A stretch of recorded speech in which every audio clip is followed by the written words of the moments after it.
बात है, जैसे अपराध से हमें बहुत डराया जाता है, बहुत डराया जाता है। तो उस विषय को भी हमें समझ लेना चाहिए कि यदि हम कहते हैं किसी वैष्णव के प्रति अपराध है, तो सबसे पहले उस वैष्णव की जांच करो, वो वैष्णव है कि नहीं है। आप बताइए, वैष्णव अपराध है ना, तो वैष्णव के प्रति अपराध होगा जो वैष्णव दंभ कर रहा है, जो वैष्णव ठग जैसी क्रियाएं कर रहा है, जो वैष्णव बढ़िया बढ़िया वेश बना के दूसरे ऐसे कार्य कर रहा है जो वैष्णव की श्रेणी में नहीं आते हैं, उसके प्रति यदि हमने कुछ कह दिया तो वो वैष्णव अपराध नहीं है, वो तो ऐसे है कि वो स्वयं अपराधी है। जैसे आप हम सब बैठे हुए, ठीक है, बढ़िया है, लेकिन एक आप हम में से ही कोई आए अड़ोसी पड़ोसी और यहां से आए और आपकी चैन खींच के भाग जाए, वो तिलक लगाया हुआ हो, कंठी हो गले में, और हम सब उसको बड़ा अच्छा समझते हो कि ये तो बड़े सज्जन आदमी है, और चैन खींच के भागे वो चोरी करके, तो क्या उसको मारने में, उसको पकड़ने में अपराध लगेगा? लगेगा? नहीं लगेगा, क्योंकि वो तो अपने वैष्णव स्वरूप के विरोधी हो गया ना। वो वैष्णव कहां रहा, वो सज्जन कहां रहा? वैष्णव की तो बात छोड़ दो, यदि मैं या आप में से कोई सज्जनता के खिलाफ दुर्जनता का व्यवहार करें तो सज्जन को तो प्रणाम करेंगे हम, लेकिन दुर्जनता को तो ठोकेंगे, अरे तुम चैन चैन लेके कैसे भाग रहे हो यहां से। तो इस विषय में हमें कभी भी भय नहीं खाना चाहिए। यदि वो वैष्णव है तो वैष्णव के लक्षण हैं कि नहीं उसमें पूरे, यदि वो कोई गड़बड़ी कर रहा है और हम उसको डांट रहे हैं या पकड़ रहे हैं या हम उसके साथ हल्की फुल्की अभद्रता कर रहे हैं, तो ये उसको सुधारने के लिए ही कर रहे हैं। हमें वैष्णव अपराध, वैष्णव के प्रति अपराध करने से वैष्णव अपराध लगेगा? अपराधी है वो तो अपराधी है, या वो अवैष्णव है, या वैष्णव के वेश में कुछ कोई और है, तो अपराध से इस प्रकार के उनसे डरना नहीं चाहिए कभी भी। हम लोग कथावाचक लोग इस प्रकार का अपराध का, अरे गुरु के प्रति तुम्हारा अपराध हो जाएगा, तुम गुरुदेव को 11,000 रुपया नहीं दोगे तो अपराध हो जाएगा। अब जो गुरु 11,000 रुपया मांग रहा है उसका 20% गुरु पना तो खत्म हुआ। काय बात की डर रहे हो? क्यों मांग रहा है वो?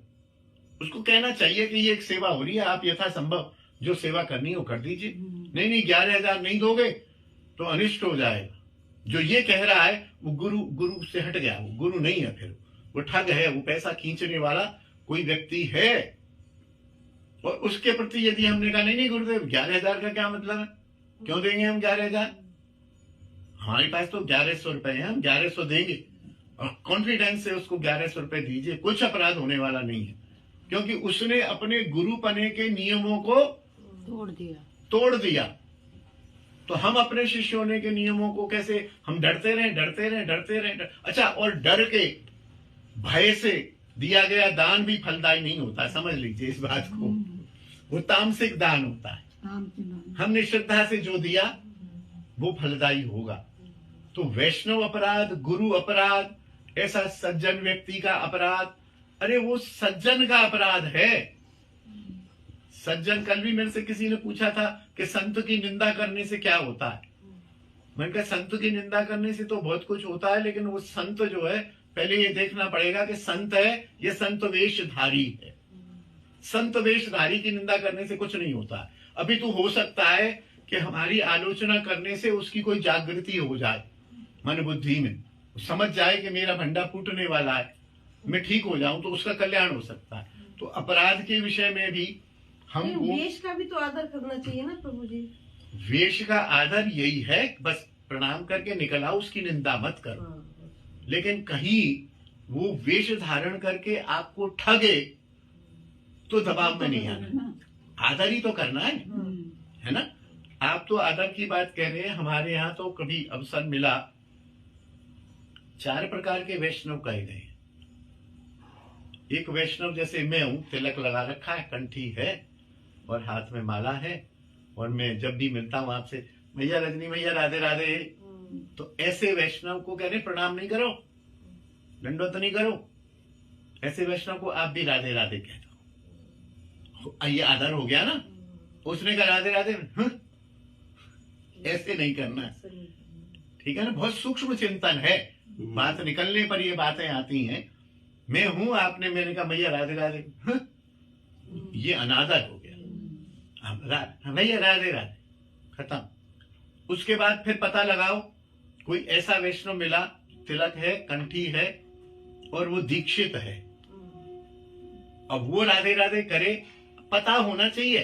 अपरिचित का आपको क्या पता है ये दीक्षित है कि नहीं है, लेकिन आपको पता है नहीं इसके गुरुजी की जय बोलता है, ये गुरुजी भी हैं और ये थोड़ा बहुत भजन भी करता है और थोड़ा बहुत ठीक व्यक्ति है, तो उसको वो करे ना करे, हम कर दें।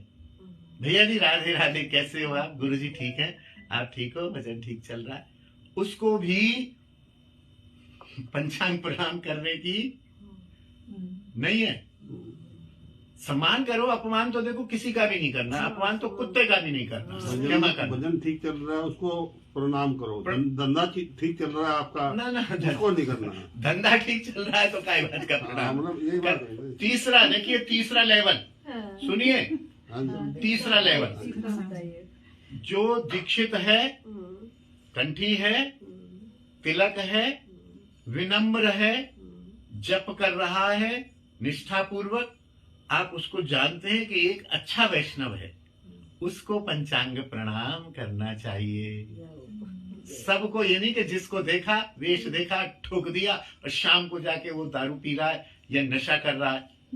प्रणाम का अर्थ क्या है? सबसे पहले तो आप समझ लीजिए, प्रणाम का ये अर्थ है जो गुण आप में है वो मुझ में आ जाए थोड़े बहुत, और आप में यदि ये वाला गुण है वो ना है नहीं, आप उसको लगातार प्रणाम कर रहे हैं आएगा। तो आ जाएगा। मतलब संभावना है ना, वो तो ये वाला तो नहीं आएगा, लेकिन दुर्बुद्धि यदि है तो बुद्धि तो कलुषित हो जाएगी ना। हम एक दुर्बुद्धि, हम एक दुष्ट व्यक्ति को रोज प्रणाम कर रहे हैं तो दुष्टता नहीं आएगी क्या? क्यों कर रहे हैं प्रणाम? तो इसलिए कर रहे हैं जो आप में गुण है वो आए। आप विनम्र हो तो विनम्रता आए, आप दीन हो तो दैन्यता आए, आप में भजन है तो भजन आए। और लेकिन इसकी जगह उसके अंदर कुछ और हो, बहुत सारे संतों को रोज प्रणाम करना चाहिए तो ये आ जाए। हाँ, ये आ जाए तो संत है कि नहीं, ये चेकिंग तीसरी हो गई। देखिए वो दीक्षित है, तिलक है, कंठी है, मुख में नाम है, हाथ में माला जोली है, उसको पंचांग प्रणाम करो। उसके बाद अब चौथी श्रेणी आई कि जो इन तीनों गुणों से पूर्ण है, दीक्षित है, तिलक है, कंठी है, जप है, माला जोली है और निंदा से रहित है, किसी की भी निंदा नहीं करता है, वो चाहे कोई दोषी हो चाहे ना हो, उसका संग करना चाहिए। आप मेरे पास आए यहाँ पर, है ना, और मेरी आदत है निंदा की, बैठते ही मैं शुरू हो गया, अरे भैया सुना क्या हो रहा है आजकल, अरे वो कैसे, अरे वो तो, अरे कुछ पूछो मत, बड़े ठग है, तो मैं निंदक हो गया। तो मैं निंदक हूं तो मेरा संग मत करो, बस प्रणाम करो ज्यादा से ज्यादा, क्योंकि तीन चीजें तो हैं। निंदक का संग कभी नहीं करिए, निंदक का संग करेंगे तो असत संग हो जाएगा, दोष लगेगा। क्योंकि जिसको संग दोष लगेगा, जिसको निंदा की आदत है वो निंदा करेगा ही करेगा, घूम फिर के कहीं ना कहीं निंदा ले आएगा, करेगा।